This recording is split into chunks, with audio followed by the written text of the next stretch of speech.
আসসালামু আলাইকুম, শুভ সন্ধ্যা। সবাই ভাইবার জন্য প্রস্তুতি নিচ্ছেন, ভালো। যদিও করোনার কারণে ভাইবা পাবলিক সার্ভিস কমিশন আপাতত স্থগিত রেখেছে কিছুদিনের জন্য। আমি একটু আজকে ইন্টারঅ্যাক্টিভ হতে চাইছি আপনাদের জন্য। আশা করি আপনারা আমাকে কোঅপারেট করবেন। যদিও আজকের যে বিষয় দেওয়া আছে যে 50 বছরে বাংলাদেশের পররাষ্ট্র নীতির অর্জন, চ্যালেঞ্জ এবং ভবিষ্যৎ, তিনটা বিষয় আমরা ইনশাআল্লাহ আলাপ করবো এটা নিয়ে। তার আগে আমি জানতে চাইছি যে বাংলাদেশের পররাষ্ট্র নীতি সম্পর্কে আপনাদের কে কি জানেন বা কার কি ধারণা, একটা এক নাম্বার।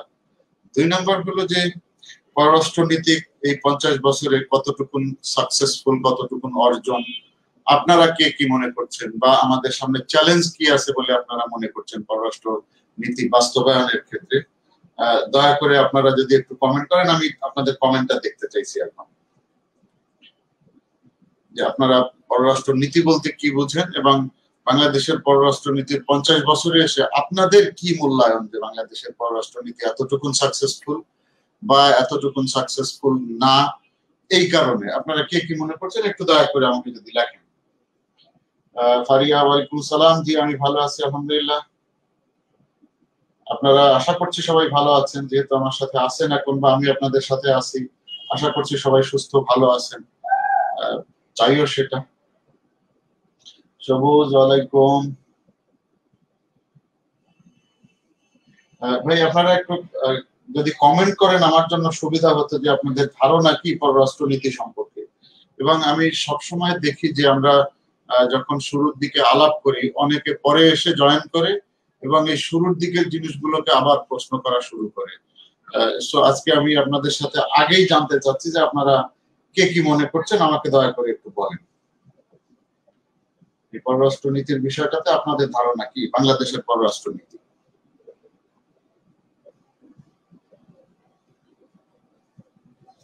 যার যে ধারণা আছে একটু যদি দয়া করে মন্তব্য করেন, সো আইল বি হ্যাপি রিয়েলি।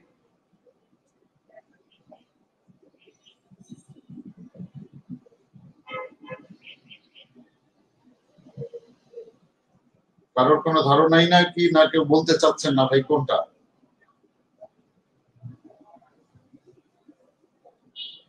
আমি তো এখানে দুজনকেই অনলাইনে কমেন্ট দেখছি, একটা ফারিয়া চৌধুরী আর একটা সবুজ রায়।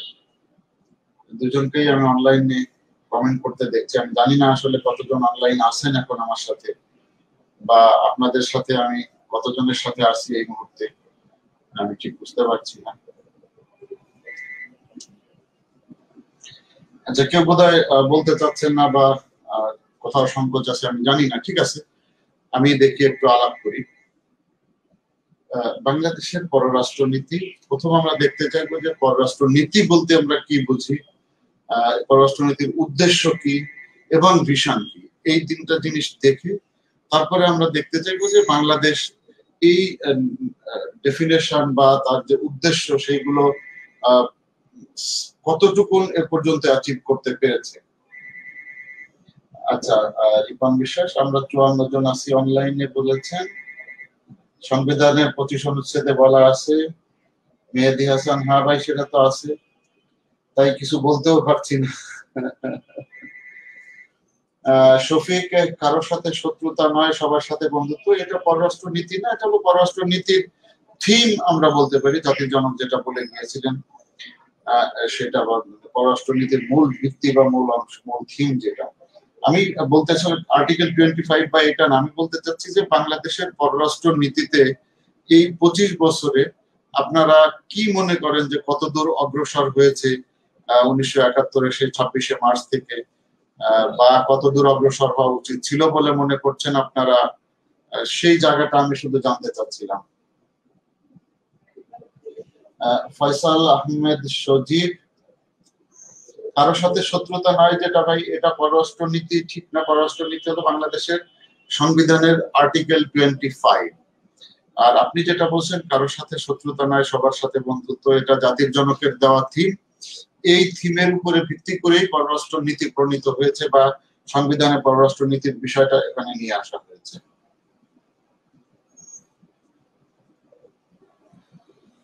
মানে সকল দেশের সাথে বন্ধুত্বপূর্ণ সম্পর্ক রেখে দেশের উন্নতি সাধন করা। Very good.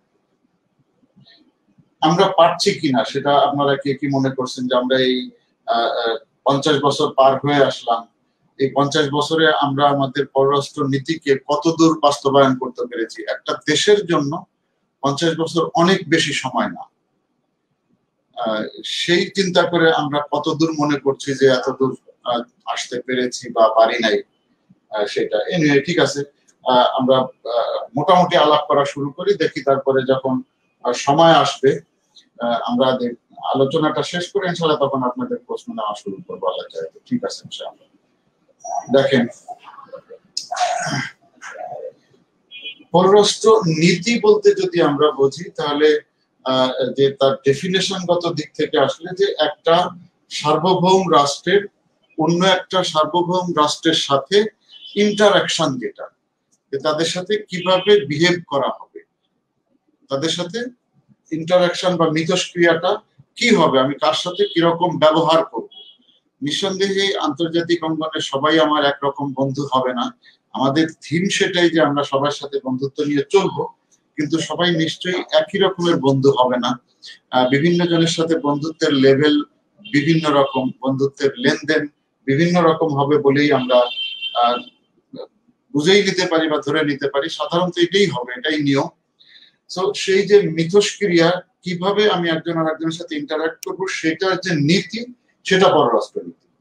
অথবা যদি আমি অন্যভাবে বলি তাহলে আন্তর্জাতিক স্তরে একটা দেশের সাথে অন্য দেশের সম্পর্ক কি হবে, সেই সম্পর্ক নির্ধারণ করবে যে নীতি দিয়ে, সেই নীতি হলো পররাষ্ট্র নীতি।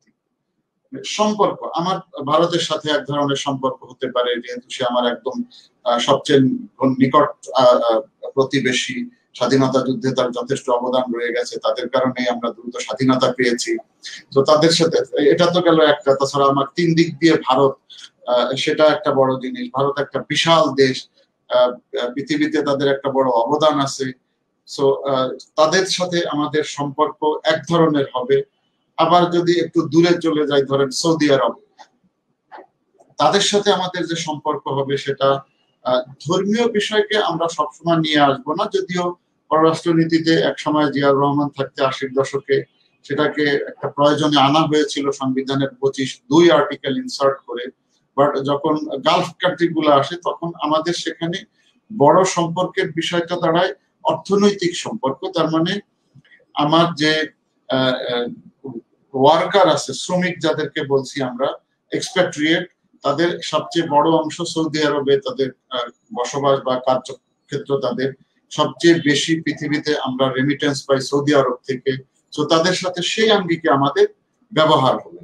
আবার যদি আমি একদম ধরেন ব্রাজিলের কথা বলি, তাহলে তারা আমার থেকে অনেক দূরে, তাদের সাথে আমাদের সম্পর্ক মাত্রাটাও ঠিক ভিন্ন রকমের। যেরকম সৌদি আরবের সাথে ওরকম হয়তো না, অথবা ভারতের সাথে যেরকম সেরকম হয়তো না। আবার জাপান যদি আমি মনে করি, তারা স্বাধীনতার পর থেকে আমাদের 1 নম্বর ডেভেলপমেন্ট পার্টনার।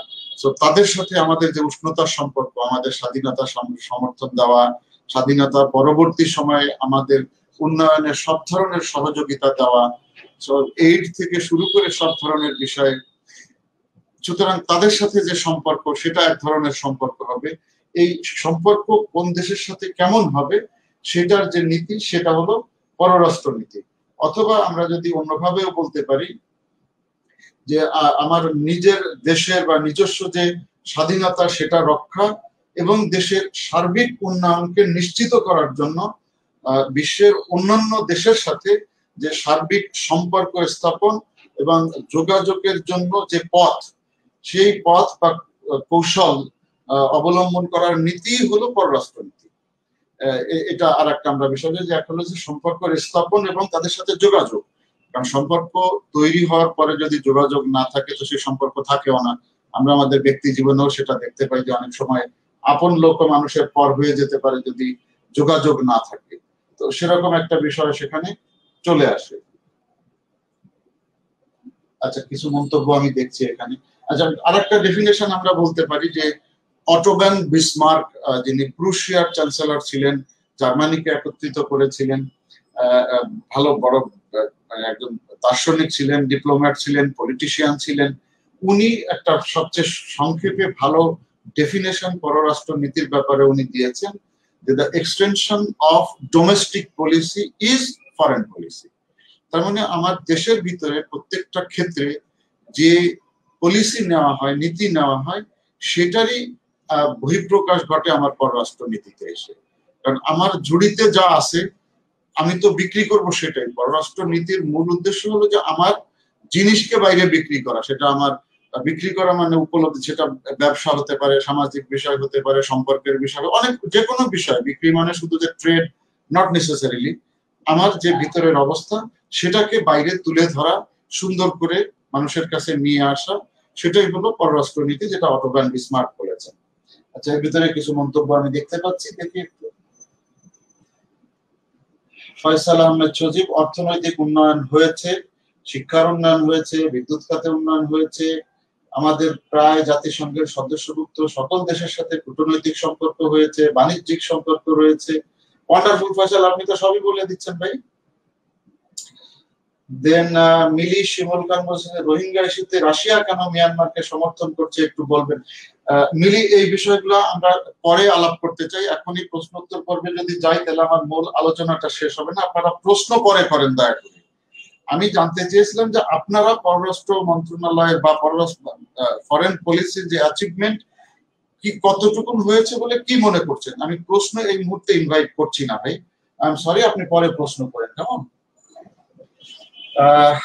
কামাল উদ্দিন বলছে বাংলাদেশ পররাষ্ট্র নীতিতে মোটামুটি সফল বলা যায়, যার প্রমাণ আন্তর্জাতিক অঙ্গনে বাংলাদেশ কোনো দেশের সাথে দ্বন্দ্বে জড়িত না। যদিও ভারত সীমান্তে হত্যা একটা নিয়মিত বিষয়, কিন্তু সেটা দুই দেশের সম্পর্কে খুব একটা প্রভাব ফেলে না।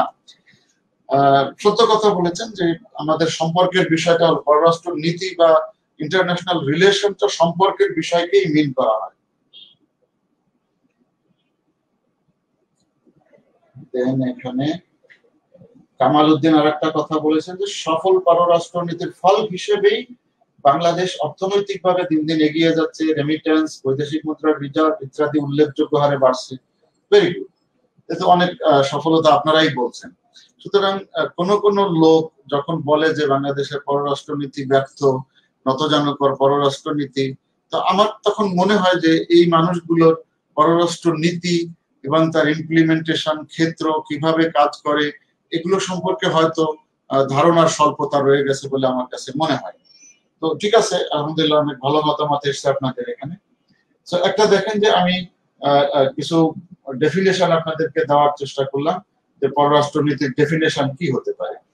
তো এই আঙ্গিকে আপনারা এখন যদি দেখেন যে আমাদের ঠিক আছে কিনা, এই নীতি সংজ্ঞা যেভাবে আছে আমাদের পররাষ্ট্র নীতি সেইভাবেই আমরা ডিফাইন করতে পারছি কিনা, এটার সাথে মিলালেই আমরা বুঝতে পারবো। এরপরে আমাদের পররাষ্ট্র নীতির যে উদ্দেশ্য, সাধারণত 5টা উদ্দেশ্য পররাষ্ট্র নীতির বলা হয়ে থাকে নরমালি। এই উদ্দেশ্যগুলো আমরা আলোচনা করি, তখন আমরা দেখতে পারবো যে সেই উদ্দেশ্যগুলো অর্জনে আমরা কতটুকু সফল হয়েছি। একটা উদ্দেশ্য হলো যে আমাদের আত্মরক্ষার অধিকার, মানে সেলফ প্রিজার্ভেশন। পররাষ্ট্রনীতিতে সবচেয়ে প্রধান যে উদ্দেশ্য 1 নম্বরে আত্মরক্ষার অধিকার। তার মানে আমার যে সোভারেনিটি বা টেরিটোরিয়াল ইন্টিগ্রিটি, মানে আমার যে আঞ্চলিক অখণ্ডতা, আমার যে এরিয়া আছে এটা কেউ দখল করে নেয় নাই, এটাকে আমি ঠিক মতো রাখতে পেরেছি কিনা, এটা একটা। সাথে সাথে আমার সার্বভৌমত্ব।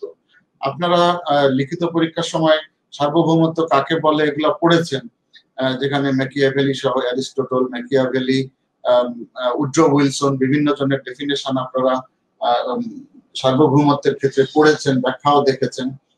তো সার্বভৌমত্ব আমি শুধু এক কথাই বলতে চাই যে আমার দেশের ভিতরে যে অথরিটি, এটাকে মানে সাধারণ মানুষ রাষ্ট্রকে সব ধরনের ক্ষমতা প্রয়োগের স্বাধীনতা এবং সর্বোচ্চ অগ্রাধিকার দিবে। এটা রাষ্ট্রের সর্বোচ্চ শক্তি। তো সেটা আমরা দিয়েছি কিনা সেটা আমরাই বিচার করতে পারবো। সেটা যদি না থাকে তাহলে একটা রাষ্ট্র তো রাষ্ট্র হিসেবেই গণ্য হবে না। যেমন আমরা তাইওয়ান, অথবা যদি আমরা ফিলিস্তিনের কথা বলি, তিব্বতের কথা বলি, যাদের সোভারেনিটি নেই, তো সেরকম অবস্থা আমাদের নেই। আমরা আত্মরক্ষার যে অধিকার সেটা সম্পূর্ণভাবেই মোটামুটি মেনে চলেছি। আর যদি কেউ বলেন যে আমরা যুদ্ধ করলে জিতে যাব না, হেরে যাব, ভাই যুদ্ধের নীতি তো আমাদের নাই। আপনারাই বলেছেন যে জাতির জনক যেভাবে ডিফাইন করে গেছেন বা যে মূল সূত্র দিয়ে গেছেন পররাষ্ট্র নীতির বিষয়ে, যে আমরা কারোর সাথে যুদ্ধ ঝগড়া গন্ডগোলে জড়াবো না, সবার সাথেই আমরা ভালো সম্পর্ক রেখে চলবো। সুতরাং যুদ্ধের বিষয়, বল প্রয়োগের বিষয় বাংলাদেশের পররাষ্ট্র নীতির অংশ একেবারেই না। 2 নম্বরে আসি আমাদের পররাষ্ট্র নীতির যে উদ্দেশ্যের দ্বিতীয়টা, অর্থনৈতিক উন্নয়ন। এটা মনে হয় আর আমার ব্যাখ্যা দেওয়ার খুব একটা কিছু নেই, আপনারা অনেক জায়গায় বলে আসছেন, বলে ফেলেছেন অলরেডি। 1971-এ যখন মার্কিন ভদ্রলোক আমাদের বললেন যে আমরা তলাবিহীন ঝুড়ি, আজকে সেই মার্কিন যুক্তরাষ্ট্রই বলছে যে তাদের এই মন্তব্য, তাদের এই ধারণা এটা ভুল ছিল। আমরা সেটাকে ভুল প্রমাণ করতে পেরেছি। দেখেন, বাঙালি জাতি এত শক্তিশালী জাতি যে আমরা অনেকের চিন্তার বাইরে ভালো করতে জানি। পৃথিবীর ভিতরে আমেরিকার পরে আমরা দ্বিতীয় দেশ যারা ঘোষণা দিয়ে দেশকে স্বাধীন করতে পেরেছি। আমেরিকা 1 নম্বর, দ্বিতীয় আমরা। এখনো দেখেন পৃথিবীর অনেক দেশ আছে যারা স্বাধীন হতেই পারে না, সেই স্ট্রাগল চালিয়েই যাচ্ছে দীর্ঘদিন থেকে। অনেক দেশের উদাহরণ আপনারা পাবেন। তো আমাদের অবস্থাটা মাত্র 9 মাসের মধ্যে আমরা ঘোষণা দিয়ে, এবং আমাদের কোনো প্রশিক্ষিত সেনাবাহিনী ছিল না, একটা প্রশিক্ষিত সেনাবাহিনীকে আমরা মোকাবেলা করেছি। অস্ত্র ছিল না, খাবার ছিল না, ইনফ্যাক্ট কিছুই ছিল না। সেই অবস্থা থেকে আমরা উতরায় চলে এসেছি। সেই অবস্থা থেকে দেখেন আমরা দেশকে স্বাধীন করতে পেরেছি। আর অর্থ উন্নয়নের ব্যাপারে তো বললাম যে আজকে আমরা এলডিসি থেকে গ্রাজুয়েট করার জন্য অলরেডি রিকমেন্ডেড হয়ে গিয়েছি। তো 3টা যে সূচক থাকে এলডিসি থেকে উন্নয়নশীল দেশে গ্রাজুয়েট করা, সেই 3টা সূচক আমরা বারবার এটাকে অ্যাচিভ করেছি এবং আমাদেরকে অলরেডি এটা রিকমেন্ড করা হয়ে গেছে। যদি করোনা বা এই দুরবস্থা না হতো আমরা 2024-এ হয়তো গ্রাজুয়েট করে যেতাম। করোনার কারণে আমরা 2 বছর অতিরিক্ত সময় নিয়েছি। তো 2026-এ আমরা এখান থেকে বের হয়ে আমরা মানে উন্নয়নশীল দেশের কাতারে পৌঁছে যাবো ইনশাআল্লাহ। সুতরাং অর্থনৈতিক বিষয়ে আমার চেয়ে আপনারা কোনো অংশেই কম জানেন না যে বাংলাদেশ কত দূর এগিয়েছে। এটা গেল দ্বিতীয়। 3 নম্বর হলো যে জাতীয় সুরক্ষা, মানে ন্যাশনাল পাওয়ার, যেটা এটার সুরক্ষা এবং বৃদ্ধি করা, ন্যাশনাল পাওয়ার। এটাও আপনারা দেখেন রিটেনের পরীক্ষার সময় পড়ে এসেছেন একদম ব্যালেন্স অফ পাওয়ার চ্যাপ্টারের ভিতরে, যে ন্যাশনাল পাওয়ার কাকে বলে। ন্যাশনাল পাওয়ার মানে শুধুমাত্র আর্মি না, ন্যাশনাল পাওয়ার মানে সব দেশের ভিতরে যত ধরনের সম্পদ আছে, সেটা ডিফেন্স ফোর্সেস হতে পারে, সিভিলিয়ান অথরিটি হতে পারে, সাধারণ মানুষ হতে পারে, ন্যাচারাল রিসোর্সেস, আমার ভূমি, আমার এক্সপ্যাট্রিয়েট, এই সব মিলেই আমার ন্যাশনাল পাওয়ার। তো এই ন্যাশনাল পাওয়ার বা জাতীয় ক্ষমতাকে সুরক্ষা করা, যাতে এটা আমার কেউ হস্তক্ষেপ করতে না পারে, সাথে সাথে এটাকে বৃদ্ধি করা। তো এটাও পরিষ্কার যে স্বাধীনতা থেকে শুরু করে এখন আমাদের যে ন্যাচারাল রিসোর্স বলি, আমাদের যে অন্যান্য সামাজিক উন্নয়ন গুলা বলি, যে কোনো ক্ষেত্রে আর্থিক, সামাজিক, রাজনৈতিক সমস্ত ক্ষেত্রেই আমরা এখন একটা অবস্থানে চলে এসেছি সেই 1971-এর তুলনায়। এক তো আমরা যা ছিল সেটা শুধু রক্ষাই করিনি, অনেক গুণে আমরা এটাকে বৃদ্ধি করতে পেরেছি। এটা একটা। 4 নম্বর হলো উদ্দেশ্যের ভিতরে যে আমাদের মতাদর্শের প্রতিফলন, মানে আমরা কোন মতাদর্শ ফলো করছি। বাংলাদেশ হিসাবে যেমন আমরা প্রথমত হলো ন্যামের সদস্য, যদিও সে এই প্রেক্ষিতটা এখন আগের মতন গুরুত্বপূর্ণ এই সময়ে নাই। যে সময়ে কোল্ড ওয়ার ছিল, বিশেষ করে রাশিয়া এবং আমেরিকার ভিতরে যে দ্বন্দ্বটা ছিল পুঁজিবাদ এবং সমাজতন্ত্রের, আমরা দুইটার কোনো দিকেই নিজেকে ঢেলে দেই নাই বা নিজেকে ছেড়ে দিয়ে কোনো গ্রুপের ভিতরে অন্তর্ভুক্ত না হয়ে এই দুইজনের বাইরে থেকেই আমাদের অবস্থানটাকে ধরে রেখেছি, যেটা ন্যাম হিসাবে আমরা বলি, ন্যামের সদস্য। এটা একটা। আর বাইরের দিক থেকে, বিতর্কত দিক থেকে আমরা সেকুলার একটা কান্ট্রি, ধর্ম নিরপেক্ষ। এখানে সব ধর্মের মানুষ সমান অধিকার নিয়ে যার যার ধর্ম সে অন্যকে ডিস্টার্ব না করে সুন্দরভাবে তার ধর্ম পালন করতে পারে। আমরা স্কুল সময় থেকেও, আপনারা এখনো দেখবেন, আমরা তো দেখেছি স্কুল থেকে যখন ঈদ হতো, আমাদের যারা হিন্দু বা অন্য ধর্মের যারা আমাদের বন্ধু বান্ধব ছিল তারা আমাদের সাথে উদযাপন করতো, আনন্দ ফুর্তি করতো। তাদের যখন দুর্গা পূজা, কালী পূজা, বিভিন্ন পুজোগুলো হতো, আমি খুলনা অঞ্চলের মানুষ, আমার বাড়ি মোল্লাহাটে, তো আমি জানি কালী পুজোর সময় তখন গোপালগঞ্জে প্রায় 1 মাস ধরে মেলা হতো, আমরা খুব এনজয় করতাম, সব ধরনের বিষয় একদম এক্সিবিশন, সার্কাস, যাত্রাপালা, বিভিন্ন জারি গান, অসংখ্য বিনোদনের পসরা সেখানে সাজিয়ে বসা হতো। আমরা সমানভাবেই পুজো দেখা শুরু করে এই সব ধরনের অনুষ্ঠানগুলো সমানভাবেই উপভোগ করতাম। তো ধর্মনিরপেক্ষতার ব্যাপারে বাংলাদেশ যথেষ্ট বড় স্ট্রং অবস্থানে শুরু থেকে এ পর্যন্ত আছে, এখনো আছে, ইনশাল্লাহ ভবিষ্যতে আমরা টিকে থাকব। সর্বশেষ যদি বলি তাহলে আমাদের ন্যাশনাল প্রেস্টিজ বা জাতীয় সম্মান বা প্রতিপত্তির যে জায়গাটা, তার মানে আমরা আমাদের ভাবমূর্তি এখনো যেখানে ছিল সেখান থেকে বৃদ্ধি করা এবং নিজের পায়ের নিচে শক্ত মাটির ভিত দাঁড় করা। আজকে দেখেন যেভাবে আমাদের দেশের অগ্রগতি বিভিন্ন ক্ষেত্রে হয়েছে, আন্তর্জাতিক ক্ষেত্রে মানুষ বাংলাদেশকে চেনে না বা বাংলাদেশের কথার মূল্যায়ন করা হয় না, এরকম হয় না। আমরা ইউএন সহ বিভিন্ন অর্গানাইজেশনে যথেষ্ট গুরুত্বপূর্ণ ভূমিকা পালন করি। ইউএন সহ অন্যান্য বিভিন্ন অর্গানাইজেশনের আমরা কোথাও সদস্য, কোথাও বা সেটার এক্সিকিউটিভ বডিতে আছি, কোথাও বা প্রেসিডেন্ট হয়েছি, বিভিন্ন নির্বাচনে আমরা সেখানে অংশগ্রহণ করে বিভিন্ন সময় আমরা জিতে গিয়েছি, সেখানে আমাদের পক্ষে ফলাফল এসেছে। সুতরাং আমাদের পায়ের নিচে আমরা বলতে পারি সবকিছু মিলে সেই আন্তর্জাতিক অঙ্গনে নিজের দেশের ভিতরে সেই অর্থনৈতিক ভিত্তি, সামাজিক, শিক্ষা, যে কোনো ক্ষেত্রে বলি আমার অবস্থানটা কোন অবস্থায় টালমাটাল অবস্থায় নেই, বরং এটা দিন দিন বাড়ছে এবং যথেষ্ট মজবুত থেকে আরো মজবুতের দিকে চলে যাচ্ছে। তো এই 5টা আমরা বললাম যে পররাষ্ট্র নীতির উদ্দেশ্য, এবং এই উদ্দেশ্যগুলো আমি মোটামুটি ব্যাখ্যা করার চেষ্টা করলাম যে আমরা এখনো পর্যন্ত এই 5টা কতদূর অ্যাচিভ করতে পেরেছি বা পারিনি। আপনারা বলতে পারবেন, দেখেন আমি যেটা বলেছি সেখানে কোনো আপনারা আরো অনেক কিছু হয়তো এখানে অ্যাড করতে পারবেন, আমি আমারটুকু আপাতত বললাম। তো তার মানে উদ্দেশ্য যদি আমরা দেখি যে এই 5টা উদ্দেশ্যের কোনোটাতেই আমরা কোথাও কম নেই, বরং মানুষের বা ইন্টারন্যাশনাল কমিউনিটি আমাদেরকে যেভাবে চিন্তা করেছে তার চেয়ে এই 5টার উদ্দেশ্যের সব ক্ষেত্রেই আমাদের অগ্রগতি অনেকের জন্য ঈর্ষণীয়।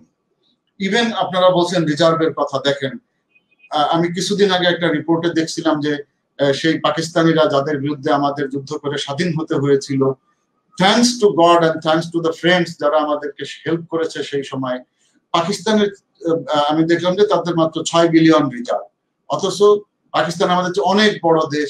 আমাদের অবস্থা দেখেন আমাদের কতটুকু রিজার্ভ আছে, তার থেকে প্রায় 8-9 গুণ রিজার্ভ আমাদের বাংলাদেশে এখন রয়েছে। সো ওদের থেকে সরে আসা কত বড় ভালো কাজ আমাদের জন্য হয়েছে, যারা এটার পিছনে এটার জন্য জাতির জনকের নির্দেশে যারা অংশগ্রহণ করেছেন, মুক্তিযোদ্ধা যারা, সবাই প্রতি শ্রদ্ধা সালাম, যে তাদের কারণে আজকে আমরা একটা বাংলাদেশ পেয়েছি এবং আজকে এই অবস্থানে আমরা শূন্য থেকে চলে আসতে পেরেছি। ইনফ্যাক্ট শূন্য না, আমরা বলতে পারি নেগেটিভ থেকে 1971-এ আমাদেরকে পাকিস্তানি পাক বাহিনী, পাক হায়নারা যে অবস্থাতে রেখে গিয়েছিল সেটা শূন্যও ছিল না। রাস্তাঘাট, ঘর বাড়ি ধ্বংস করা, ব্রিজ কালভার্ট ধ্বংস করে ফেলা, অর্থনীতি ধ্বংস করে ফেলা, এমনকি পূর্ব পাকিস্তানের জন্য তখন যে বন্যার কারণে সহায়তা এসেছিল, কেন্দ্রীয় ব্যাংকে যে পয়সা ছিল সেগুলোও তারা, আমাদের পয়সা তারা নিয়ে চলে গেছে। এমনকি দুই দেশ যখন আলাদা হয়ে যায়, যেমন ভারত পাকিস্তান যখন আলাদা হয়েছে, পাকিস্তান তার অংশ ভারতের কাছ থেকে বুঝে নিয়ে গেছে, আমাদের কিন্তু তারা আমাদের যে পাওনা প্রাপ্য থাকা ছিল সেটা এখনো পর্যন্ত তারা দেয়নি।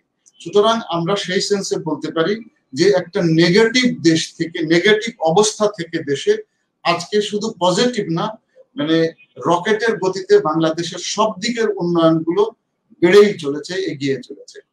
তো সেই হিসাবে আমরা সার্থক কিনা আপনারা নিজেরাই সেখানে আরো ভালো বিচার করতে পারবেন। আমি কিছু পয়েন্ট আপনাদেরকে দিলাম।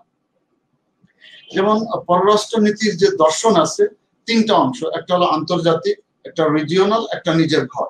3টা অংশে আমরা চাই যে একটা পুরো গ্লোবালি যখন আমরা চিন্তা করি তখন পুরো বিশ্বটা একটা শান্তিময় জায়গায় চলে আসুক। যেহেতু আমরা বলছি যে আমরা কারো সাথে বৈরিতায় যেতে চাই না, আমরা বন্ধুত্বের সাথে থাকতে চাই, তার মানে পুরো পৃথিবীটা যেন যুদ্ধের দিকে না যায়, বৈরিতার দিকে কেউ কারোর সাথে না যায়, একটা শান্তিময় বিশ্ব চাই। এটা দর্শনের আন্তর্জাতিক অংশ। ভিশন যদি আমরা বলি, ভিশনের আন্তর্জাতিক অংশ। আর যখন রিজিয়ন হিসাবে আমরা চিন্তা করি তখন আমরা আমাদের প্রতিবেশী দেশগুলোকে নিয়ে ভাবি, তখন আমরা চাই যে আমাদের প্রতিবেশীরা সবাই সমৃদ্ধিশালী হোক এবং বন্ধুত্বপূর্ণ সম্পর্ক প্রত্যেকটা প্রতিবেশী দেশের সাথে যেন থাকে। তো সেটাও আমরা মেনটেন করে চলেছি। আপনারা যদি বলেন যে মিয়ানমারের সাথে আজকে এই অবস্থা কেন, দেখেন মিয়ানমার আমাদের স্বাধীনতা যুদ্ধের পরে যারা প্রথম দিকে বাংলাদেশকে রিকগনাইজ করেছে, তার প্রথম দিকের রিকগনিশন আমরা মিয়ানমারের থেকে তখন পেয়েছিলাম। সুতরাং সেই অবদানকে কোনোভাবেই ছোট করে দেখার উপায় নাই। এমনকি আজকে যখন রোহিঙ্গা ইস্যু নিয়ে সমস্যা হচ্ছে, আর কোনো জায়গায় কিন্তু আমাদের সমস্যা মিয়ানমারের সাথে নেই, যখন এর ভিতর দিয়েও রোহিঙ্গা নিয়ে যখন আমাদের ভিতরে মত পার্থক্য হচ্ছে, দর কষাকষি হচ্ছে, তখনও আমাদের যখন চাল অথবা মশলা, পেঁয়াজ, যেগুলো ডাল মাঝে মাঝে যখন প্রয়োজন হয়েছে, এই অবস্থাতেও কিন্তু মিয়ানমার সেগুলো আমাদেরকে হাসি মুখেই দিয়ে গেছে। সুতরাং তারপরে আমাদের বর্ডারে মিয়ানমারের সাথে এমন কোনো মারাত্মক সমস্যা নাই। ভারতের সাথে যেটা বলেছেন, এটা যে কোনো দুই প্রতিবেশীর সাথে থাকতে পারে, সেটা রাষ্ট্রের সম্পর্ককে কখনোই ছোট করে না, বরং এটা আলাপের মাধ্যমে সমাধান করার জন্য দুই দেশই সচেষ্ট। অনেক সমস্যার বর্ডারের অনেক সমস্যা সমাধান হয়েছে, আরো আলাপ আলোচনা হচ্ছে, যতটুকুন আছে এগুলো সময়ের সাথে ইনশাআল্লাহ সব সমাধান হয়ে যাবে বলে আমরা বিশ্বাস করে থাকি। তো তৃতীয় অংশ হলো ভিশনের জন্য যে স্বনির্ভর একটা দেশ, নিজস্ব স্বনির্ভরতা। তো স্বনির্ভর তো আর আমার বলার কিছু নাই, ব্যাখ্যা নেই। বাংলাদেশ কতটা স্বনির্ভর আমরা নিজেরাই দেখতে পাচ্ছি, খাদ্য থেকে শুরু করে সব জায়গায়। আমি কিছুদিন আগে আপনারা প্রথম আলোতে দেখেছেন যে 13টা বিষয় তারা একটা জিনিস দেখিয়েছে, যে 13টা বিষয়ে বাংলাদেশ বিশ্বের প্রথম 10-এর ভিতরে, 1, 2, 3, 4 এরকম করে প্রথম 10-এর ভিতরে আমরা এই 13টা সূচকে 13টা বিষয়ে আমরা রয়ে গেছি।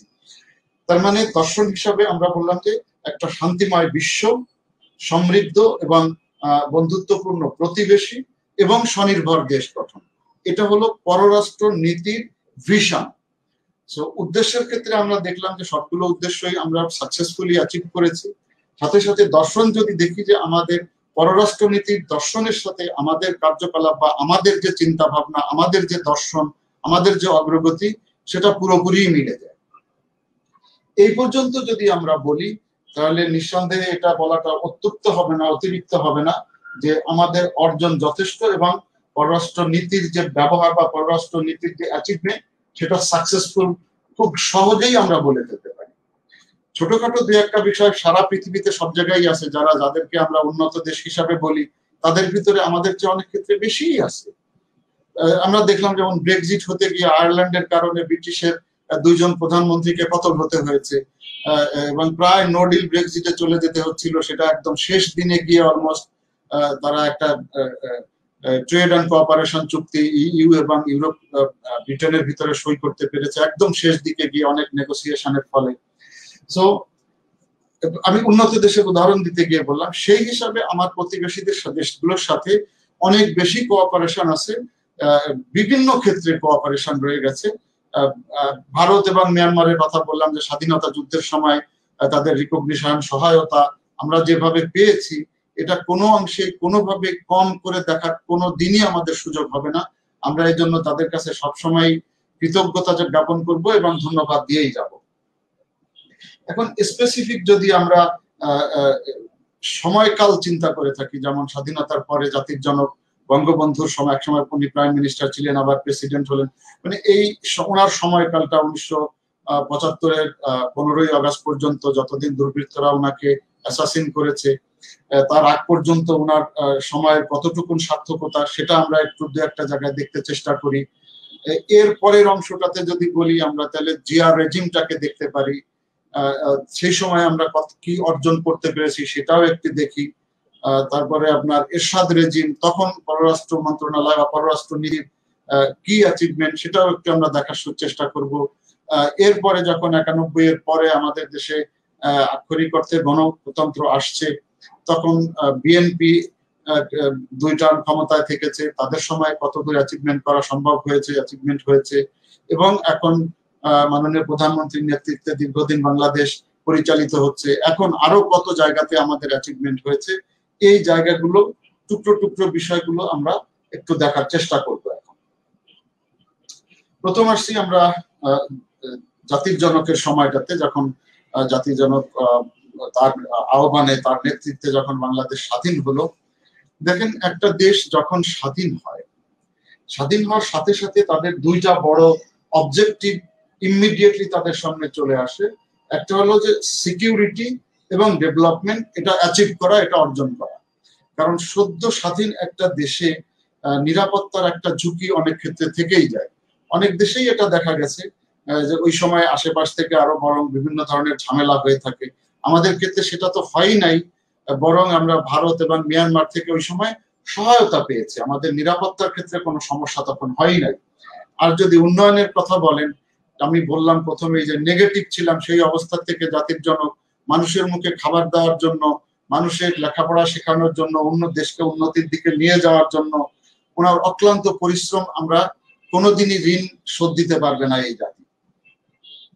যখন আমাদের জন্ম হলো সেই সময় আমরা রাশিয়ার সহায়তায় এবং ভারতের সহায়তায়, ভারতের কারণেই আমরা মূলত রাশিয়ার বড় ধরনের সহায়তা পেয়েছি এবং স্বাধীনতা অর্জন করতে সক্ষম হয়েছি।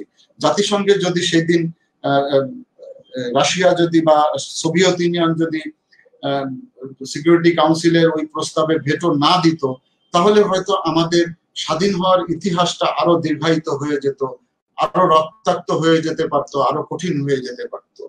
সুতরাং ওই সময়টাতে মানুষ যেটা চিন্তা করেছে, অনেকেই বিশেষ করে পশ্চিমা বিশ্ব বা পাকিস্তানের দোসর যারা অথবা মুসলিম বিশ্বের একটা বড় অংশ, তারা যেভাবে আমাদেরকে তখন চিন্তা করতে চেষ্টা করেছে বা ভুল বুঝতে চেষ্টা করেছে, আমরা তাদের ধারণা অনুযায়ী হয়তো যেহেতু রাশিয়া এবং ভারতের সহায়তায় বাংলাদেশ স্বাধীন হয়েছে, সুতরাং বাংলাদেশ নিশ্চয়ই রাশিয়াপন্থী বা এই বলয়ে সমাজতান্ত্রিক বলয়ের ভিতরে আমরা প্রবেশ করে যাচ্ছি বা তাদেরই একটা অংশ হিসেবে আমরা কাজ করব, তাদের বলয়ের অংশ হিসেবে। জাতির জনকের যে অ্যাকিউমা ছিল, প্রজ্ঞা ছিল, এটা আসলে বলে শেষ করা যাবে না। উনার প্রজ্ঞার কারণে আমরা কিন্তু আমাদের ওরিয়েন্টেশনকে কোনো দিকে নেই নাই, বরং এটাকে ব্যালেন্স রাখতে আমরা পেরেছি। যে কারণে খুব দ্রুত সময়ে আমরা না সমাজতন্ত্রপন্থী হয়ে গেছি, না পুঁজিবাদপন্থী সরাসরি হয়ে গিয়েছি। কোনো বলয়ে না গিয়ে আমরা ন্যামপন্থী হয়ে আমরা দেখিয়ে দিয়েছি যে আমাদের জাতির জনক দেখিয়ে দিয়েছেন যে ওরিয়েন্টেশন যেটা আমাদের এই দুই পক্ষের কোনো দিকেই না, বরং আমাদের ওরিয়েন্টেশনটা টোটালি ব্যালেন্সড, এটা আমরা প্রমাণ করতে পেরেছি সেই সময়। সেই সময় আরো একটা বড় যে জিনিস ছিল যে স্বাধীন দেশ মাত্র স্বাধীন হলো, সুতরাং জাতির জনকের জন্য সাথে সাথে যেটা বড় একটা চ্যালেঞ্জের জায়গা ছিল যে বিশ্বের সমস্ত দেশগুলো থেকে রিকগনিশন পাওয়া, বিভিন্ন দেশ আন্তর্জাতিক কমিউনিটি থেকে রিকগনিশন পাওয়া, সাথে সাথে আমার ইউএন, ওআইসি সহ এ ধরনের আন্তর্জাতিক সংস্থাগুলোতে অন্তর্ভুক্ত হওয়া। এই দুইটা জিনিস জাতির জনক খুব সাকসেসফুলি করে গিয়েছেন।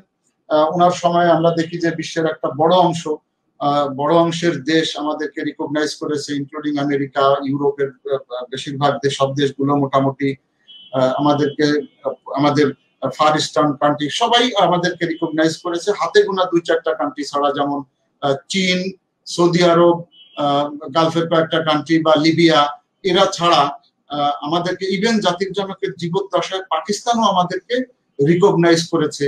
আমরা ওআইসির মেম্বার তখনও হয়েছি।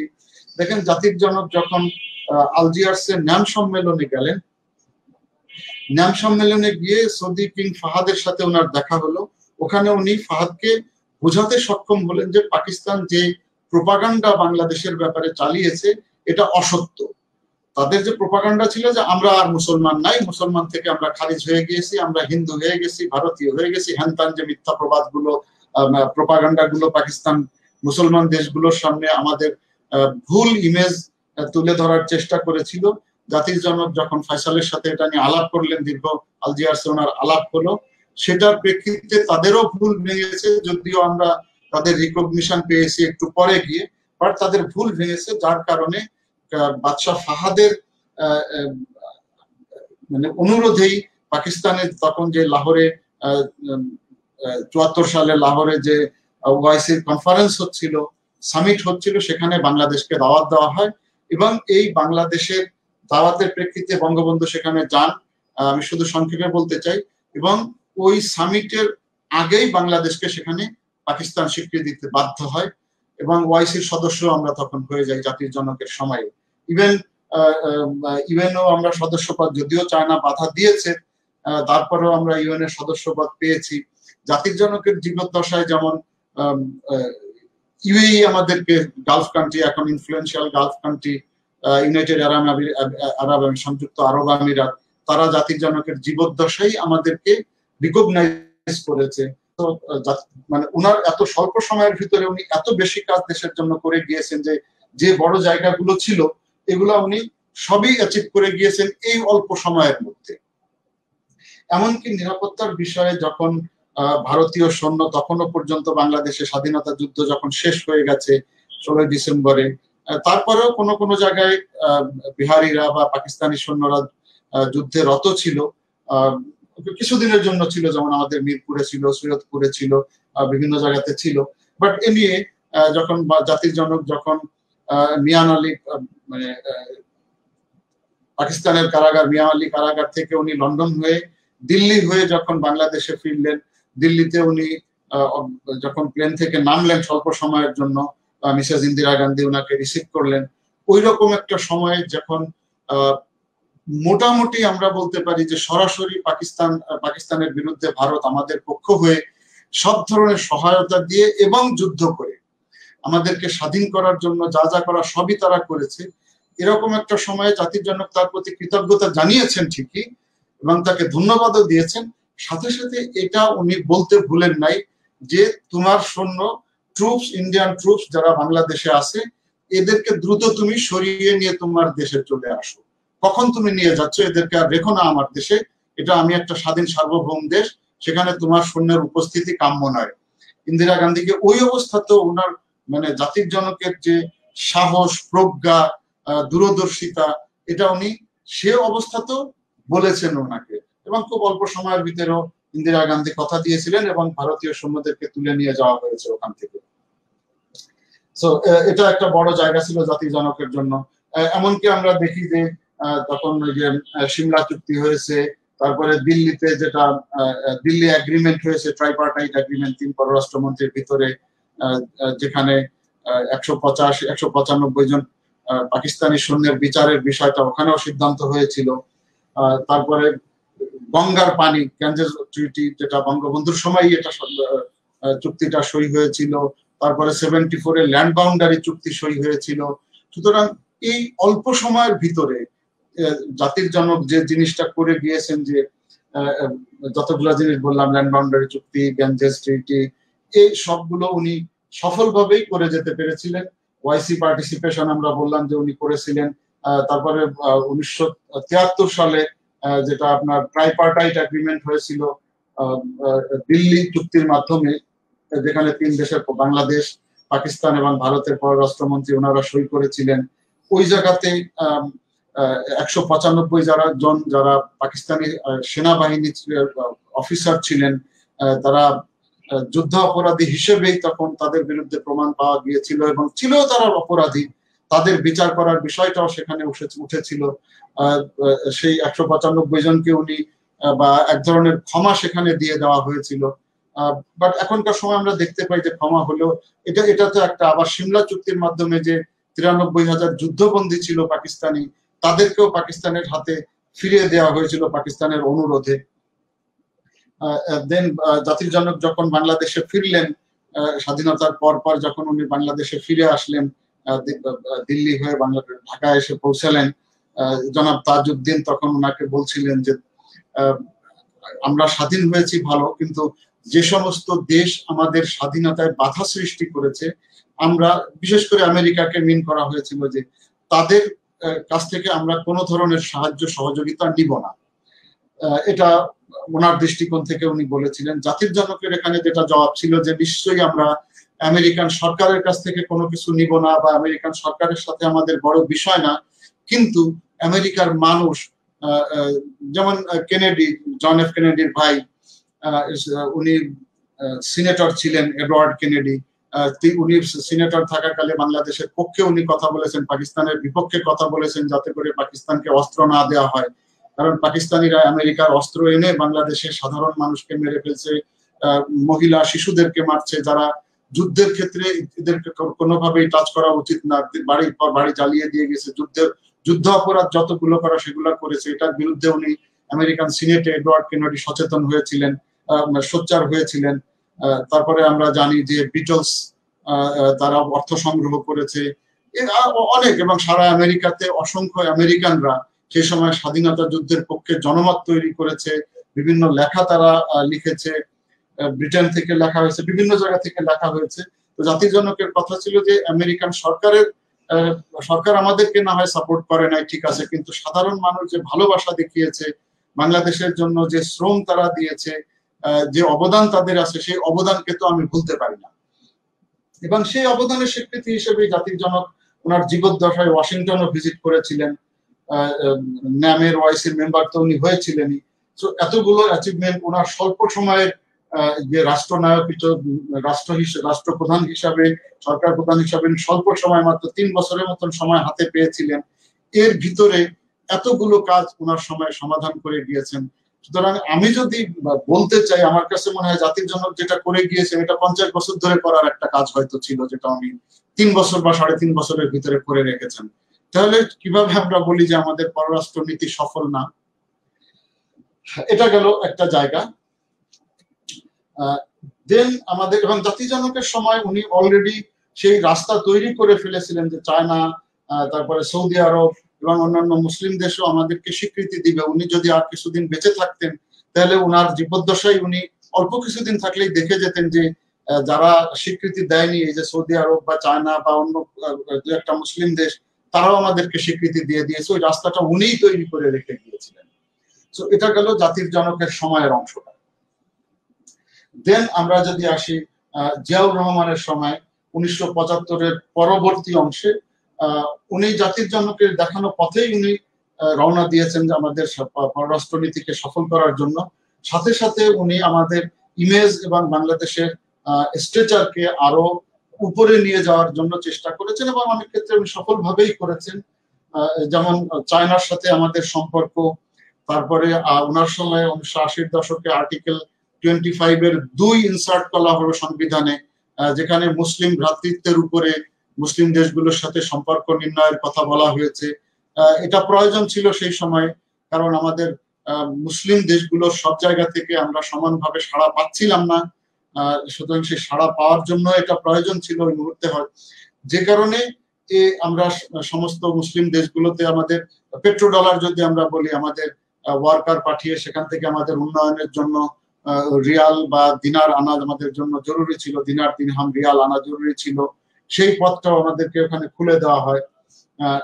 মধ্যপ্রাচ্যের দেশ এবং আমেরিকার বা পশ্চিমের দেশগুলোর সাথে সম্পর্ককে উনি আরো বেশি মজবুত করে ফেলেন। চীন সহ যাদের সাথে একটু সমস্যা ছিল, সেখানেও আমাদের সম্পর্ককে জিয়াউর রহমানের সময় এটা আরো এক ধাপ এগিয়ে নিয়ে যাওয়া হয়। চায়না এবং সৌদি আরব তারা সে সময় রিকগনিশনও আমাদেরকে দিয়ে দেন। ওআইসির মেম্বার স্টেট হিসাবে আমরা আরো বেশি মজবুত ভূমিকা ওই সময় পালন করতে পেরেছি। যেমন সবচাইতে ওআইসির যে স্ট্রং কমিটিটা তখন ছিল, সবচেয়ে কেন্দ্রবিন্দুতে ছিল যেটা আলোচনা, আল কুদস কমিটি, জেরুজালেমের বাইতুল মাকদাসকে নিয়ে যে কমিটিটা ছিল, সেই কমিটিতে সৌদি আরবের কিং যেমন সদস্য ছিল, এখানে বাংলাদেশের জিয়াউর রহমান ওই কমিটির সদস্য ছিলেন। তো এতটুকু সম্মান আমাদেরকে তখন দেয়া হয়েছে। তার মানে ওআইসি এবং ওআইসি সদস্য দেশ, ওআইসি অর্গানাইজেশন হিসাবে এবং ওআইসি সদস্য দেশগুলোর সাথে আমাদের সম্পর্ক আরো বেশি সামনে চলে, বঙ্গবন্ধু যেখানে রেখে গিয়েছিলেন সেটাকে আরো এক ধাপ উপরে নিয়ে যাওয়া সম্ভব হয়েছে এই সময়। এমনকি ভারতের সাথে মোরারজি দেশাই তখন ছিলেন ভারতের প্রধানমন্ত্রী, জিয়াউর রহমানের সাথে ভালো সম্পর্ক ছিল, এবং উনি তখন এই যে কিছু আউটস্ট্যান্ডিং ইস্যু সেটাও মোটামুটি সমাধানের পথে অনেক দূর চলে গিয়েছিলেন। তারপরে জিয়াউর রহমানের সময়ে 1985 সালে সার্ক গঠন করা হলো, যে সময়ে কোনো এই সাউথ এশিয়ান কান্ট্রিতে কোনো আঞ্চলিক ফোরামই ছিল না, কোনো এক জায়গায় বসার মতো কোনো প্ল্যাটফর্মই ছিল না। জিয়াউর রহমানের প্রচেষ্টায় তখন ইন্ডিয়া পাকিস্তান দুইজনই এই উদ্যোগকে বাধা দিচ্ছিল। তাদের একটা ভিন্ন ধরনের চিন্তা ভাবনা ছিল যে তাদেরকে বোধহয় এই ছোট ছোট দেশগুলো চেপে ধরবে, আরো আন্ডারমাইন করার চেষ্টা করবে। তাদেরকে সাকসেসফুলি জিয়াউর রহমানের সময় বোঝানো গেছে যে বিষয়টা ওরকম না, বরং আমাদের এক হয়ে থাকা দরকার, কোন একটা প্ল্যাটফর্ম আমাদের নেই, সেই প্ল্যাটফর্মটা তৈরি করা দরকার। সেই প্ল্যাটফর্মটা উনি তৈরি করে দিয়ে গিয়েছিলেন সার্কের মাধ্যমে, একসাথে বসার যে প্ল্যাটফর্ম। সুতরাং সেই হিসাবে আমরা যখন আজকে বলি সার্ক ব্যর্থ, তো মূল উদ্দেশ্যটা যদি দেখি তখন আমরা বলতে পারবো যে না, একেবারে সার্ক ব্যর্থ নয়। এটা ছাড়াও সবচেয়ে বড় যেটা, আমরা জাপানকে হারিয়ে 78-79 এর এই সময়টাতে জাতিসংঘের সিকিউরিটি কাউন্সিলের নন পার্মানেন্ট সিটে আমরা নির্বাচিত হয়েছিলাম জাপানকে হারিয়ে, জিয়াউর রহমানের সময় 70-এর দশকের শেষে এসে, 78-79 এই সময়টাতে এসে। পরবর্তীতে আবার 99 সালে এসে আমরা বিএনপির সময় আবারও সিকিউরিটি কাউন্সিলের নন পার্মানেন্ট মেম্বার হিসাবে আমরা নির্বাচিত হয়েছিলাম। সদ্য স্বাধীন দেশ বলতে গেলে সেই 70-এর দশকে আমরা মাত্র স্বাধীন হয়েছি। তখন আমাদের অনেক বড় বন্ধু প্রতিম রাষ্ট্র ছিল জাপান, তাকে হারিয়ে দিয়ে ইউএন সিকিউরিটি কাউন্সিলের নন পার্মানেন্ট মেম্বার হিসাবে নির্বাচিত হওয়াটা, এটা চারটেখানি কথা ছিল না, বরং সারা বিশ্ব তখন তাকিয়ে দেখেছে যে না, বাংলাদেশের যোগ্যতা আছে এবং তারা পারে, সে জিনিসটাও তখন আমরা দেখতে পেয়েছি। দেন 1986 সালে এরশাদের সময় আমরা জানি যে আমরা ইউএনজিএতে, জাতিসংঘের জেনারেল অ্যাসেম্বলিতে বাংলাদেশ সভাপতিত্ব করেছে। হুমায়ুন রশিদ চৌধুরী সাহেব তখন ওখানে সভাপতিত্ব করেছিলেন ইউএনজিএতে। তো সেটাও আছে। এবং এরশাদের সময় মুসলিম দেশগুলোর সাথে যে সম্পর্ক জিয়াউর রহমানের সাথে সময় ছিল, এরশাদের সময় সেই সম্পর্কগুলো আরো এক ধাপ অ্যাডভান্স হয়ে গিয়েছিল, আরো সম্পর্কগুলো সিমেন্টেড হয়েছিল। এমনকি চিফ মার্শাল অ্যাডমিনিস্ট্রেটর হিসাবে উনি চীন সফর করেছিলেন। চীন আমাদেরকে সেই সময় থেকে সহযোগিতা দেওয়া শুরু করে, ওনাকে লাল গালিচা সম্বর্ধনা দিয়েছিল চীন। এমনকি এই যে প্রথম চায়না ফ্রেন্ডশিপ সেতু, যেটা আমাদের এই যে বুড়িগঙ্গার উপরে, সেই ব্রিজটা আমাদেরকে উপহার হিসেবে চাইনিজরা তখন দেয়। এবং চাইনিজদের সাথে ওই সময় জিয়াউর রহমান এরশাদের সময় সামরিক কোঅপারেশন অনেক গুণে বেড়ে যায় আমাদের সাথে। সামরিক কোঅপারেশন, ইকোনমিক কোঅপারেশন গুলো গ্রাজুয়ালি অনেক গুণে তখন বেড়ে যায়। সেখানে তার অবদানে মুসলিম দেশগুলোর সাথে, চায়নার সাথে সহ অন্যান্য দেশগুলোর সাথে আরো এক ধাপ সামনে চলে গিয়েছিল। এগুলো আমরা এই পর্যন্ত দেখতে পারি। এরপরে যখন বেগম জিয়া ক্ষমতায় আসলেন 1991 সালে, ওনার সময়ও উনি আগের ওনার যারা প্রিডিসেসর ছিলেন তাদের দেখানো পথেই উনি এগিয়েছেন। ইন এডিশন উনি অর্থনৈতিক দিক থেকে চেষ্টা করেছেন প্রাচ্যের নীতি, লুক ইস্ট পলিসি নেওয়ার জন্য, যাতে করে আমরা পশ্চিমের দেশগুলোর সাথে যারা অর্থনৈতিকভাবে খুব দ্রুত এগিয়ে উঠেছে তাদের ফলো করে আমরাও যেন সামনে এগিয়ে যেতে পারি। বিশেষ করে ইকোনমিক অংশগুলোতে তাদের সহায়তা নেওয়া এবং তাদের অনুকরণে আমরা যাতে আরো এগিয়ে যেতে পারি, সেই পলিসিও উনি নিয়েছেন ওই সময়টাতে। এবং সাথে সাথে আমাদের রেমিটেন্স বাড়া অথবা আমাদের ট্রেড বাড়া, এই বিষয়গুলো ওনার সময় এগুলো বেড়েছে। এরপরে যদি আমরা আসি যে আপনার বর্তমান মাননীয় প্রধানমন্ত্রী শেখ দেশরত্ন শেখ হাসিনা, ওনার সময়ে উনি আগে একবার ছিলেন, এবার 3 টার্ম হলো। এই সময়গুলোতে আমরা দেখতে পাই যে কোনো জায়গাতে উনি, যেমন আমাদের প্রতিবেশী দেশগুলোর সাথে, ভারতের সাথে, মিয়ানমারের সাথে আমরা ম্যারিটাইম আমাদের যে বাউন্ডারি ছিল সেখানে আমরা পরিপূর্ণভাবে জিতে গিয়েছি, বা ইটলসে বা আনক্লসে আমরা সাকসেসফুলি আমাদের অংশটা পুরাটা যতটা দাবি করেছি পেয়েছি। ভারতের সাথে ছিল সেটা আমরা পেয়েছি 75 ভাগ, আমরা সেখানেও পেয়েছি। তারপরে যত সমস্যাগুলো ছিল ভারতের কাছ থেকে, যেমন আমরা আপনার শুল্কবিহীন তাদের দেশে যে আমাদের 25টা আইটেম মাত্র বাদ দিয়ে, অ্যালকোহল এবং ড্রাগ, অস্ত্র, অ্যালকোহল, ড্রাগ, এইগুলো বাদ দিয়ে বাকি সবগুলোতে আমরা ডিউটি ফ্রি অ্যাক্সেস ভারতের কাছে পেয়েছি।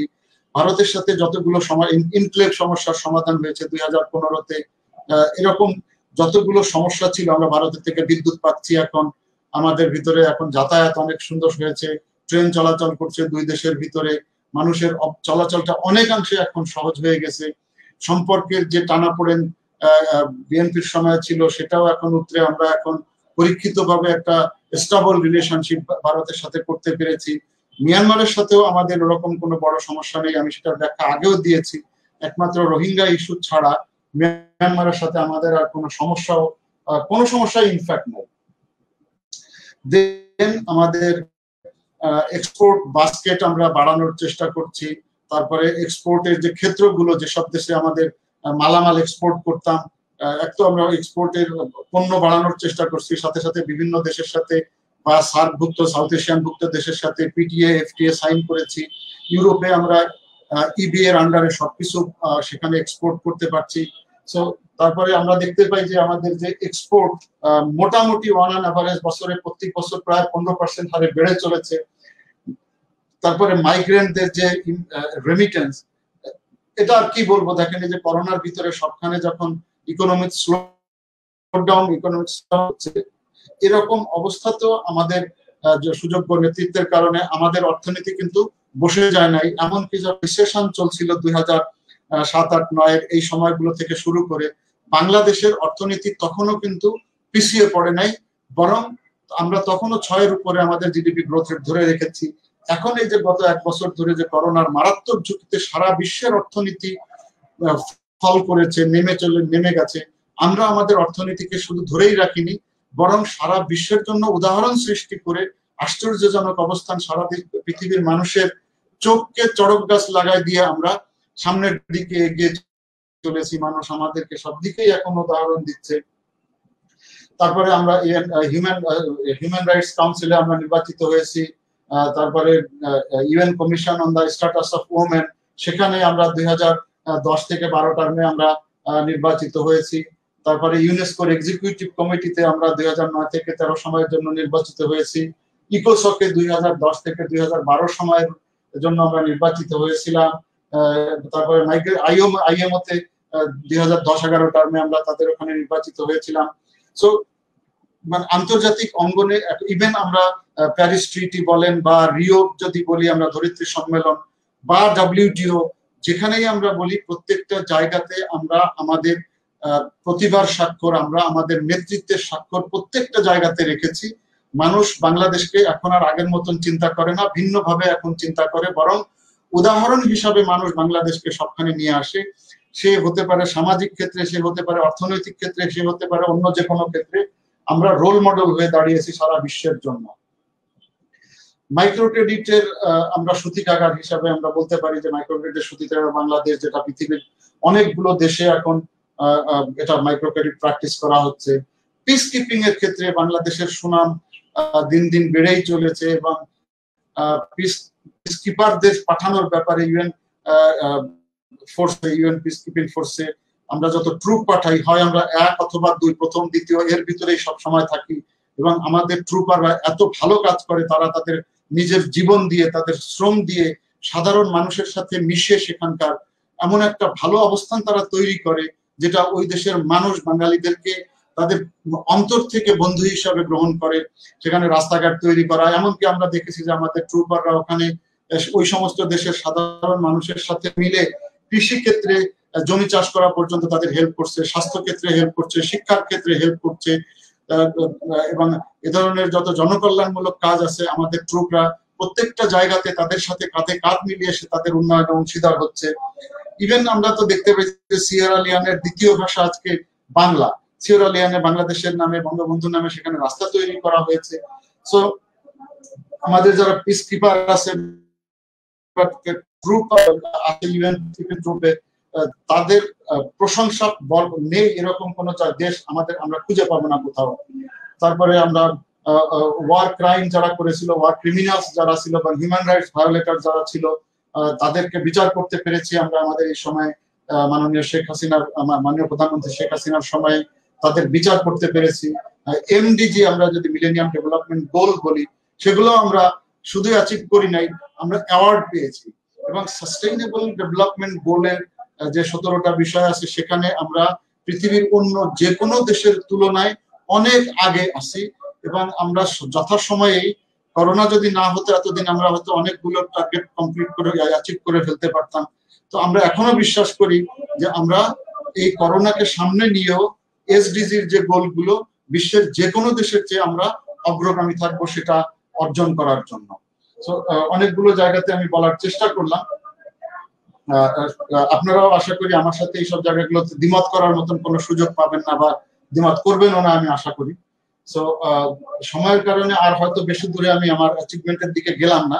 তো দেখেন আমি সংজ্ঞাগত দিকে, উদ্দেশ্য, ভিশন, এই প্রত্যেকটা জায়গাগুলোতে আমি এক একটা পয়েন্ট করে করে দেখার আমরা চেষ্টা করলাম যে আমাদের স্বাধীনতার এই 50তম বর্ষে এসে বা এই সুবর্ণ জয়ন্তীতে আমাদের যে পররাষ্ট্র নীতির অর্জন, সেটা প্রয়োজন যতটুকুন ছিল এই 50 বছরে, যতটুকুন সম্ভব সাধারণ দৃষ্টিতে, তার চাইতে অনেক গুণ বেশি আমরা অ্যাচিভ করে ফেলেছি।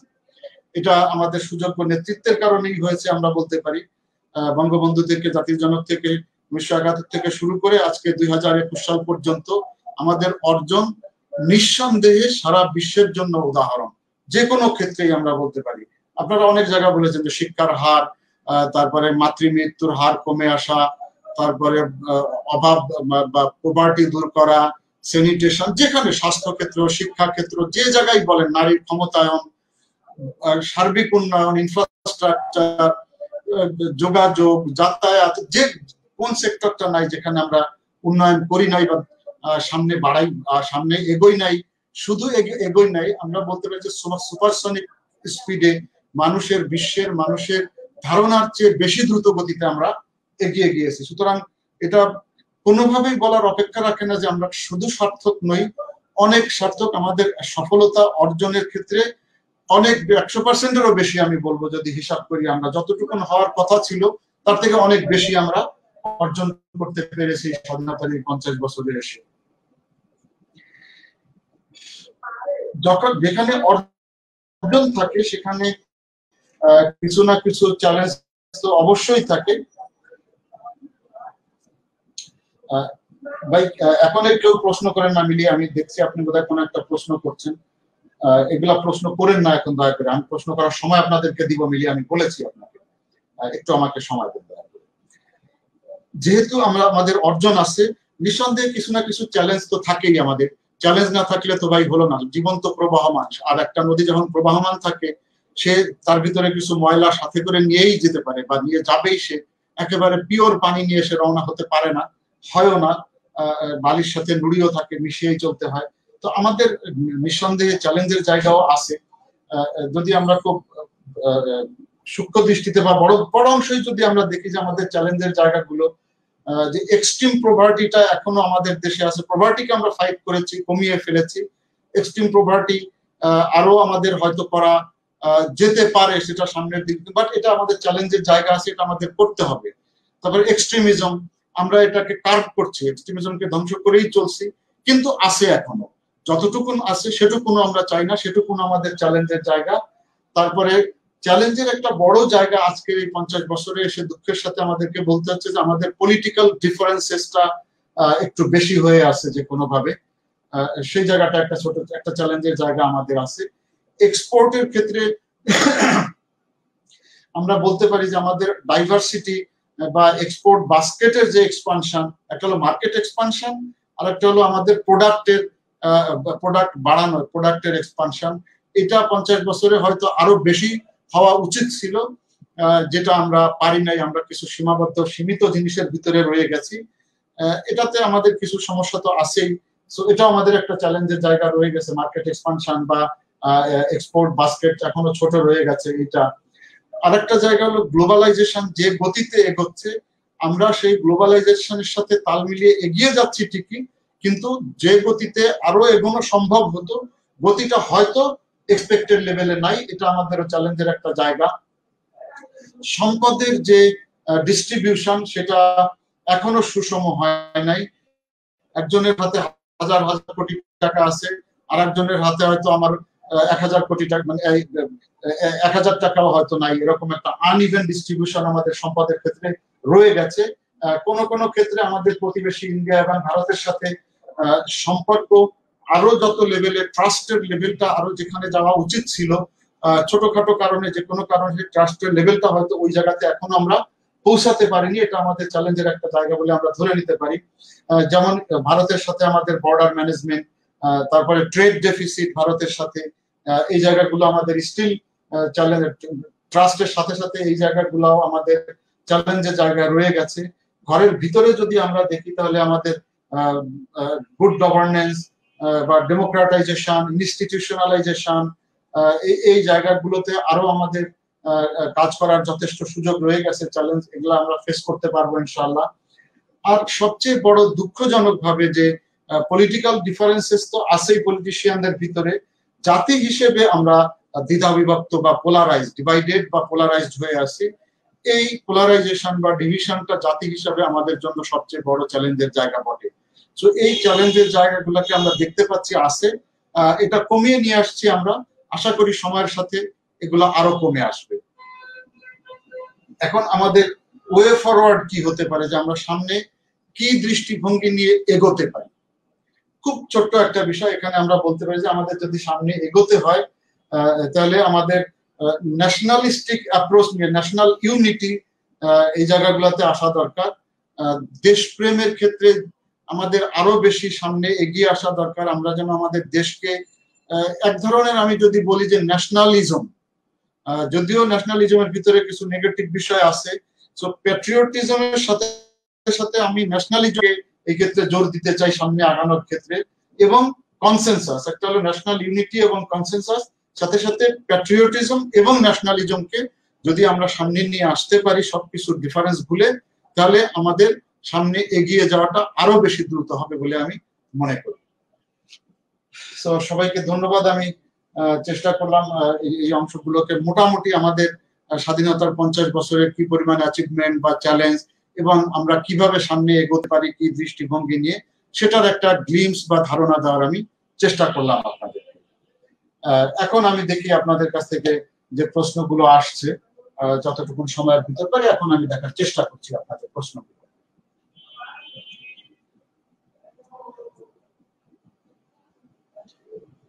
শিমুল বলেছিলেন প্রথমে যে রাশিয়া কেন মিয়ানমারকে সমর্থন করছে।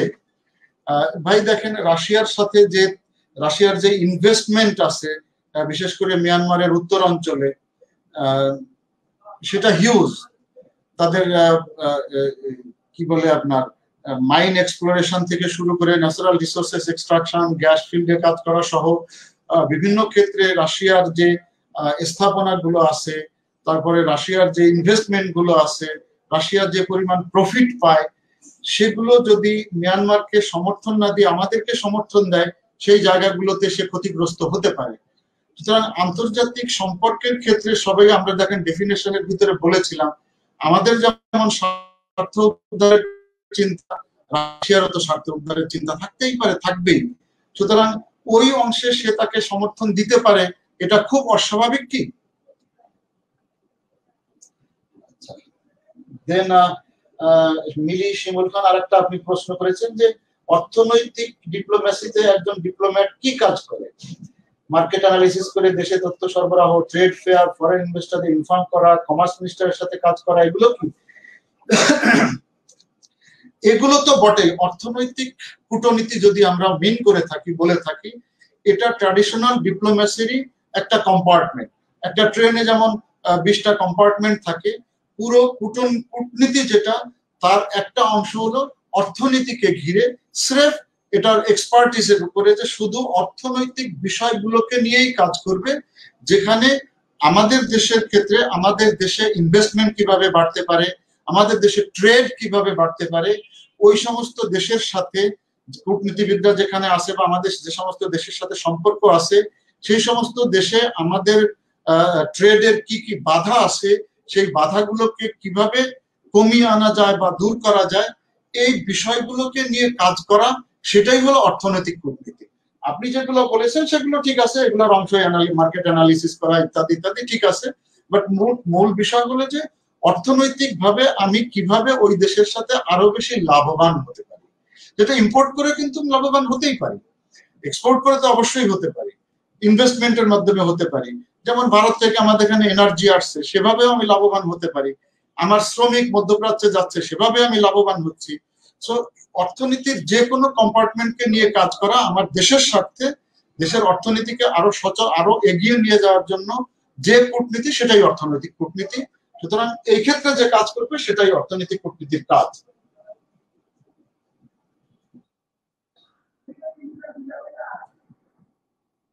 ভাই আর কারো কোনো সংশ্লিষ্ট প্রশ্ন আছে কিনা? আর কামাল উদ্দিন আপনার একটা প্রশ্ন দেখছি যে বোম্বার ডিপ্লোমেসি, ভাই আপনি ওয়েবে সার্চ দেন এটা পেয়ে যাবেন। তার মানে হলো এটা এয়ারফোর্সের ডিপ্লোমেসিটাকে সাধারণত মিন করা হতো, যেখানে যে প্রয়োজন হলে যেন আমরা বোমা ফেলতে পারি, বিষয়টা এই ধরনের আর কি। মানে হেভি স্টাইলের যে ডিপ্লোমেসি বা ডিফেন্স টাইপের যে ডিপ্লোমেসি, সেই ধরনের গুয়ামে যেরকম হয়েছিল, ইউএস প্যাসিফিক কমান্ড এরিয়াতে তাদের রেসপন্সিবিলিটি যেভাবে তারা পালন করেছিল, সেই বিষয়গুলোকে যেমন আপনার এয়ারফোর্সের B2S, B52S এগুলোর যে হেভি ইউজ গুলা করা হয়েছিল, সেই জায়গাগুলোকে আসলে বলা হতো। ইনফ্যাক্ট সরাসরি এইভাবে বোম্বার ডিপ্লোমেসি প্রচলিত ডিপ্লোমেসির অংশ হিসাবে এটা আসে না।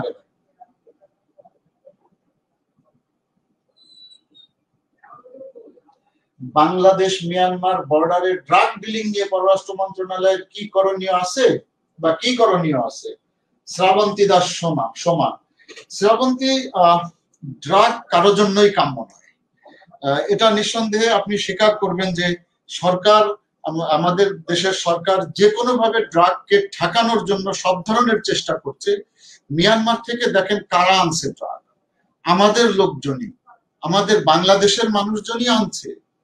সুতরাং এটা কাজ করার জন্য নিঃসন্দেহে এটা সরকার, কোন পৃথিবীর সরকারই এটাকে উস্কে দিবে না বা সাপোর্ট করবে না, আদার দেন আপনার ল্যাটিন আমেরিকার কোন কোন দেশের সরকার যদি করে থাকে যারা ড্রাগ কার্টেলের সাথে জড়িত, তারা ছাড়া এটা কেউই কখনোই এনকারেজ করবে না। বরং মিয়ানমারের সরকার তো এটার সাথে দায়ী না, এটা মিয়ানমারের সরকারও নিঃসন্দেহে চেষ্টা করে। কারণ যে ড্রাগটা, আমরা ইয়াবার কথা যদি বলি, যেটা মিয়ানমারে উৎপাদিত হচ্ছে, সেটা মিয়ানমারেও তো ব্যবহৃত হচ্ছে, মিয়ানমারের মানুষও তো এই নেশাসক্ত হচ্ছে, তারা ধ্বংস হচ্ছে। আমরা জানি যে চীনে যে ওপিয়াম অর আফিমের যুদ্ধ 1, আফিমের যুদ্ধ 2, দুইটা যুদ্ধ হয়েছে, এবং এই দুইটা যুদ্ধের খেসারত আমরা জানি যে কাউলুন এবং হংকংকে ব্রিটিশদের হাতে দিয়ে দিতে হয়েছে এদের কারণে। সুতরাং ড্রাগ নিঃসন্দেহে সবার জন্যই ধ্বংসকর, কারোর জন্যই ড্রাগ ভালো জিনিস না। মিয়ানমার সরকারও এটা কোনোদিন চায় না যে আমাদের দেশে ড্রাগ আসুক। এই ড্রাগ গুলো আনছি তো আমাদের দেশের কিছু খারাপ মানুষজন এগুলো নিয়ে আসছে, ও দেশে তারা বানাচ্ছে, আমাদের দেশের খারাপ লোকজন গুলো নিয়ে আসছে। এখন এদের সাথে তো রোহিঙ্গারাও জড়িত হয়ে গেছে। সো যদি আপনি বলেন কি করার আছে বর্ডারে, সেটার জন্য অফিসিয়াল লেভেলে একটা তো হলো যে বর্ডার সিকিউরিটি ফোর্স বা পুলিশ ফোর্স যারা আছে, এবং দেশের ভিতরে আমাদের নার্কোটিক্স কন্ট্রোল বা নিরাপত্তা বাহিনী, সিকিউরিটি বাহিনী যারা আছে, আইন শৃঙ্খলা বাহিনী, তারা সব দিকে চেষ্টা করছে ড্রাগকে ম্যানেজ করার জন্য, কন্ট্রোল করার জন্য, যাতে দেশে আসতে না পারে, ব্যবহার হতে না পারে। সেটা একটা মিয়ানমারের সরকারের সাথেও আমরা যখন এটা নিয়ে আলাপ করে থাকি পররাষ্ট্র মন্ত্রণালয়, তাদেরকেও বলা হয় এবং তারাও এটা চেষ্টা করে ওই দেশ থেকে, তাদের তরফ থেকে এটাকে চেক দেওয়ার জন্য। তো দুই দেশই চেক দিতে পারে, কিন্তু জিরোতে নিয়ে আসা, আপনি যদি ভারত বাংলাদেশ বলেন, সেখানে যে অন্যায় ব্যবসাগুলো হচ্ছে সেগুলো খোঁজ নিয়ে দেখেন যে কে করছে। শুধুমাত্র যে ভারতীয় লোকজন করছে তা না, ওখানে তো আমার লোকজনগুলোকে নিয়ে আসছে। সুতরাং আগে তো আমাকে সচেতন হতে হবে, আমার মানুষজনদেরকে সচেতন হতে হবে। ভাই ইনশাআল্লাহ আপনাকে সুস্থ রাখুন। ধন্যবাদ আপনাকে মিলি। 2033 ওষুধ শিল্পের পেটেন্ট সুবিধা পেতে একজন ডিপ্লোম্যাট WTO এর সাথে দেন দরবার করবে নাকি কমার্স মিনিস্ট্রি কাজ করে? ভাই যখন দূতাবাস কাজ করে তখন কমার্স মিনিস্ট্রি আর পররাষ্ট্র মিনিস্ট্রি বলে কোনো কথা নাই, দূতাবাস কাজ করে, বাংলাদেশের সরকার কাজ করে। হ্যাঁ, স্পেসিফিক যদি আপনি কমার্শিয়াল অ্যাক্টিভিটিস বলেন, WTO তে আমাদের অ্যাম্বাসেডর আছেন জেনেভাতে, উনি কাজ করেন প্রধান হিসাবে। আর একজন মিনিস্টার, তো কমার্স মিনিস্টার বা ইকোনমিক মিনিস্টার তো থাকেনি, যিনি সাধারণত কমার্স মিনিস্ট্রির প্রতিনিধি হিসাবে কাজ করেন। তো আপনি যদি খুব ন্যারো অ্যাঙ্গেল থেকে ছোট করে দেখতে চান, তো এ ধরনের বিষয় কমার্স মিনিস্ট্রি ডিল করে থাকে সাধারণত। ভাই দেখেন, আর কারো কোনো প্রশ্ন যদি না থাকে, আমি তাহলে আজকের মতো শেষ করে দিতে চাইছি। প্রথম দিকে তো আমার মনে হচ্ছিল যে আপনারা অনেকে অনেক প্রশ্ন করবেন, প্রথম দিকে প্রশ্ন দিয়ে একটা দেখে, কিন্তু শেষ পর্যন্ত দেখছি যে না, মিলি শিমুল খানি দুইটা প্রশ্ন বা তিনটা প্রশ্ন করলো, আর তো কারো তেমন প্রশ্ন দেখছি না। শ্রাবন্তী দাস 3-4, শ্রাবন্তী একটা, মিলি শিমুল খানের 3টা প্রশ্ন, এটা আর একটা আমরা দেখলাম কামালের একটা, কামাল উদ্দিন ওনার একটা মন্তব্য ধরনের বিষয়। খুব সম্ভবত আর কারো কাছ থেকে যেহেতু কোনো রেসপন্স আমি পাচ্ছি না। আচ্ছা, একটা আসলো কার, মঈনুদ্দিন হাসান ভাই, শিক্ষা ব্যবস্থার সাথে কারিগরি জ্ঞান সমৃদ্ধ দক্ষ কর্মশক্তি বাড়িয়ে কিভাবে দেশীয় চাহিদা মেটানো যায়, বা কোন বিষয়টাতে জোর দিলে যাতে দক্ষ কর্মশক্তির অভাব প্রতি বছর যতটুকু অর্থমূল্য বাইরে চলে যাচ্ছে, যেমন ভারত শ্রীলঙ্কার একাংশ সেখানে কাজ করছে, সেটা কিভাবে রক্ষা করা যায় ব্যাপারে আমাদের পররাষ্ট্র নীতির সাথে মিলিয়ে যদি একটু বলতে চান। ভাই ধন্যবাদ আপনাকে মঈনুদ্দিন।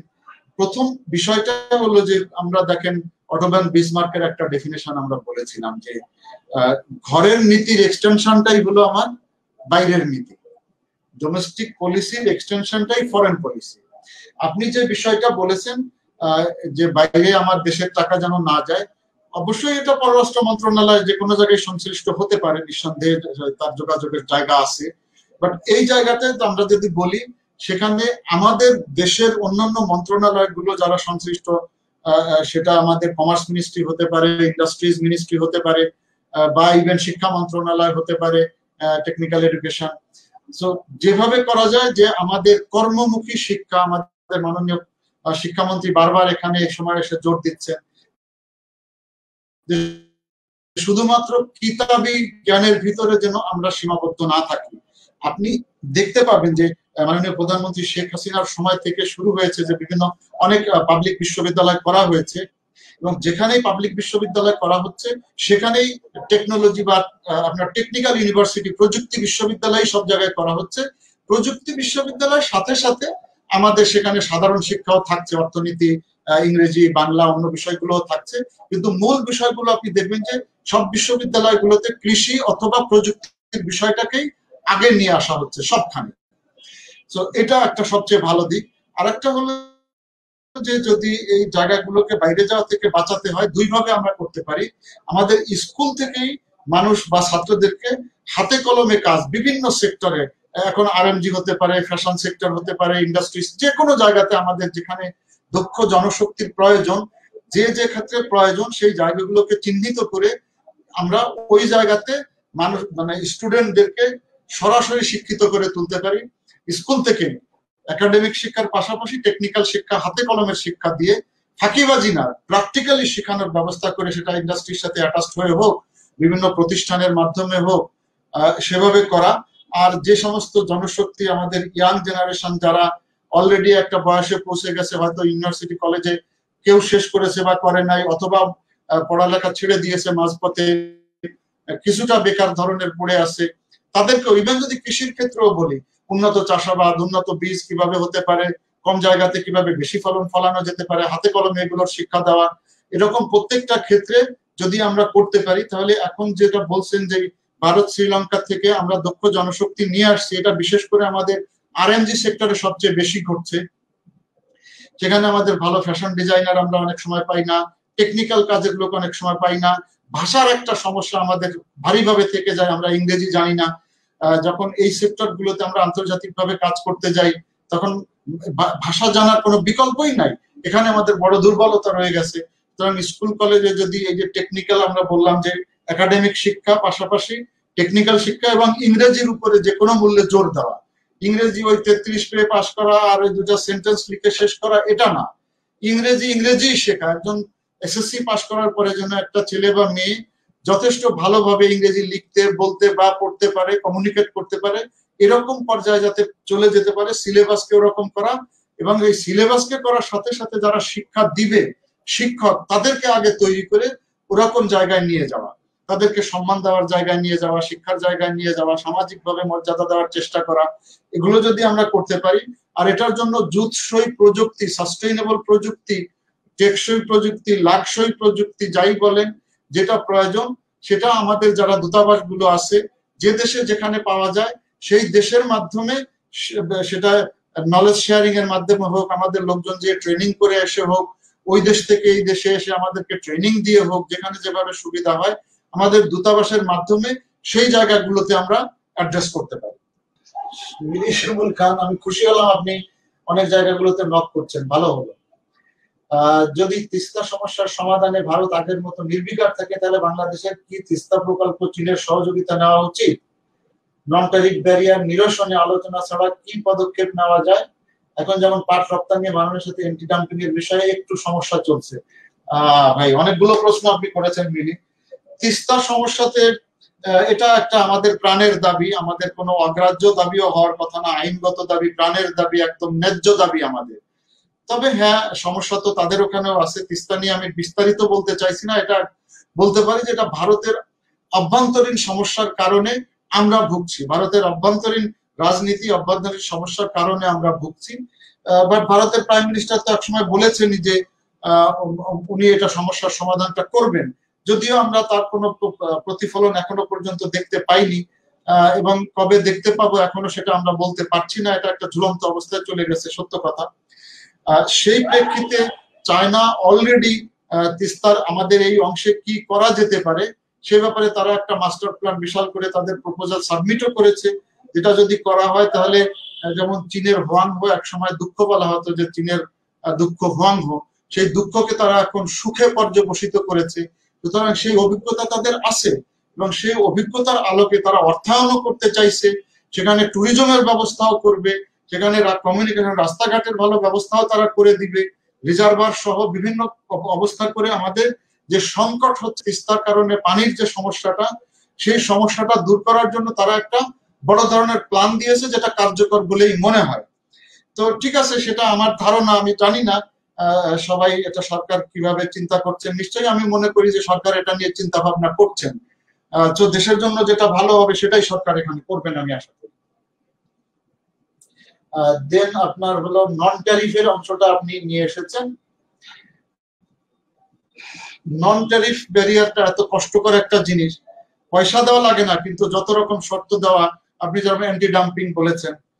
এবার তো নরেন্দ্র মোদী, ভারতের প্রধানমন্ত্রী নরেন্দ্র মোদী যখন আসলেন, তখন তো আমরা একটা এমওইউ সাইন করেছি এ ব্যাপারে যে তারা যে কোনো ধরনের ডিউটি বা অ্যান্টি ডাম্পিং বা কাউন্টার ভেইলিং ডিউটি যখন তারা চাপাইতে চাইবে তার আগে আমাদেরকে তারা জানিয়ে নিবে, যাতে করে আমরা এটা আলোচনার মাধ্যমে সমাধান করতে পারি। এটা সত্য কথা যে যে কোনো দুই দেশের আপনি যদি বলেন, যেহেতু আমরা ট্রেড ডেফিসিটে আছি, আলোচনা ছাড়া আপনি কিভাবে মনে করেন যে এটা অন্য কোনো পথ কি আমাদের সামনে সহজে খোলা আছে? ভারতের সাথে যেহেতু এরা একটা বড় দেশ, শক্তিশালী দেশ, অনেক কারণে ভারত আমাদের সাথে গুরুত্বপূর্ণ, তো এর ভিতর দিয়েও ভারতের কাছ থেকে তো আমরা অনেক কিছুই পেয়েছি বা নিতে সক্ষম হয়েছি। আমাদের সফল কূটনীতি বলেন, মাননীয় প্রধানমন্ত্রীর দিক নির্দেশনা বলেন, আমরা অনেক কিছুই নিতে পেরেছি। সুতরাং এই যে নন ট্যারিফ ব্যারিয়ার বা অ্যান্টি ডাম্পিং, যেমন ভারত আমাদেরকে এই যে 25টা আইটেমের কথা বললাম, যে ড্রাগ, অস্ত্র এবং মাদক বাদে সবকিছুই ডিউটি ফ্রি, তাদের ওখানে ট্যারিফ ছাড়া আমাদেরকে ঢুকতে দিচ্ছে তারা। হ্যাঁ, এখন নন ট্যারিফের কারণে আমরা অনেক জায়গায় বিপদে পড়ে যাচ্ছি, বাট জিরো ট্যারিফের কারণে তো অনেক জায়গায় অনেক আগের তুলনায় আমাদের ট্রেডের পরিমাণ আমাদের দেশ থেকে বেড়েছে, যে ব্যালেন্স অফ পেমেন্টের জায়গাটা কিছুটা হলেও কমে এসেছে আমাদের ডিসফেভারে। সো আলোচনা ছাড়া আমি তো খুব সহজ পথ দেখি না। আপনি কি করবেন বলেন? তাদের মালামাল আপনি কি আটকে দিতে পারবেন? আপনার প্রয়োজন হলে তো আপনি পারবেন না সেটা। আর যে ট্রেডটা ভারতের থেকে হয় তার একটা বড় অংশ হয় ইররেগুলার বা বর্ডার ট্রেড। তো সেটা ট্রেড নিয়ে যদি আমরা কখনো আলোচনা করি তখন বিস্তারিত আলোচনা করা যাবে। এটা একটা বড় টপিকই হতে পারে ভারতের সাথে, তিস্তা, ট্রেড, বর্ডার ইস্যু, এগুলা বড় বড় টপিক হতেই পারে, আমরা তখন আলোচনা করে দেখতে পারি। বাট আপাতত আমার কাছে তো মনে হয় যে আলোচনার মাধ্যমেই, এবার যেমন এমওইউটা সাইন হলো, তার মানে তারা কোনো কিছু করার আগে আমাদের সাথে আলোচনা করে নিবে। হ্যাঁ, আমরা যদি মনে করি যে এই অ্যান্টি ডাম্পিং ডিউটি বা কাউন্টার ভেইলিং ডিউটি তারা অকারণে চাপাচ্ছে, যেটা উচিত হচ্ছে না তাদের জন্য, আইনের বাইরে গিয়ে চাপাচ্ছে, সেরকম যদি আমাদের কাছে যথেষ্ট প্রমাণাদি থাকে, তাহলে আমরা তো ডব্লিউটিও তে এটা নিয়ে লড়তেই পারি। আমরা যেমন এক্সাইড ব্যাটারি, রহিম আফরোজের এক্সাইড ব্যাটারি নিয়ে এরকম এক সময় হয়েছিল ভারতের সাথে, তখন কিন্তু আমরা ডব্লিউটিও তে কমপ্লেন করেছিলাম এবং সিদ্ধান্ত আমাদের পক্ষেই এসেছিল। যদিও ভারত তাড়াতাড়ি করে দেখতে পেয়েছে যে তারা হেরে যাবে, তার আগেই তারা এটাকে কম্প্রোমাইজ করে আমাদের এক্সাইড ব্যাটারিকে তখন ঢুকতে দিয়েছে, আমরা সেই ব্যবসা করেছি এই নন ট্যারিফ ব্যারিয়ারের আওতা থেকে বের হয়ে এসে। এরকম যদি আমাদের কাছে প্রমাণ থাকে যে অ্যান্টি ডাম্পিং বা কাউন্টার ভেইলিং ডিউটি তারা আমাদেরকে জোর করে চাপাচ্ছে, তাহলে তো ডব্লিউটিও তে যাওয়ার জায়গা আছেই আমাদের। মনে হচ্ছে আর কারো কোনো কিছু নাই, তো সেই হিসাবে সবাইকে আজকে শেষ করতে হবে আমাকে, যেহেতু আর কারো কোনো প্রশ্ন আমি পাচ্ছি না। মিলি শিমুল খান, আপনাকে অনেক ধন্যবাদ, আপনি অনেকগুলো বিষয়কে সামনে নিয়ে এসেছেন। তার মানে আপনি আসলে পড়াশোনা ভালো করছেন এবং চেষ্টা করছেন অনেকগুলো বিষয়ের গভীরে যাওয়ার। আপনাকে ধন্যবাদ, আন্তরিকভাবে আমি ধন্যবাদ জানাই। যারা আজকে আমার সাথে সেশনে ছিলেন বা আমি আপনাদের যাদের সাথে সেশনে ভার্চুয়ালি ছিলাম, আপনারা আমাকে হয়তো দেখেছেন, বাট দুঃখজনক ভাবে আমি আপনাদেরকে দেখতে পাইনি। কথাও শোনার সুযোগ হচ্ছে না, শুধু যতটুকু আপনারা এখানে লিখে দিচ্ছেন অতটুকুনি আপনার সাথে আমার সরাসরি ইন্টারাকশন বলতে অতটুকুনি হচ্ছে। সো ইনশাআল্লাহ ভালো থাকবেন আপনারা। যখন পাবলিক সার্ভিস কমিশন আবার ভাইবার জন্য আপনাদেরকে ডাকবে, আপনাদের সবাই ভালো প্রিপারেশন নিয়ে ভাইবা দিবেন এবং সবাই ভাইবা ভালো করে পছন্দের ক্যাডার পেয়ে যাবেন, এই আশাই করি। এই আশীর্বাদ, এই দোয়া আপনাদের সবার জন্য থাকলো। সবাই ভালো থাকেন ইনশাআল্লাহ। সালাম আলাইকুম, গুড নাইট।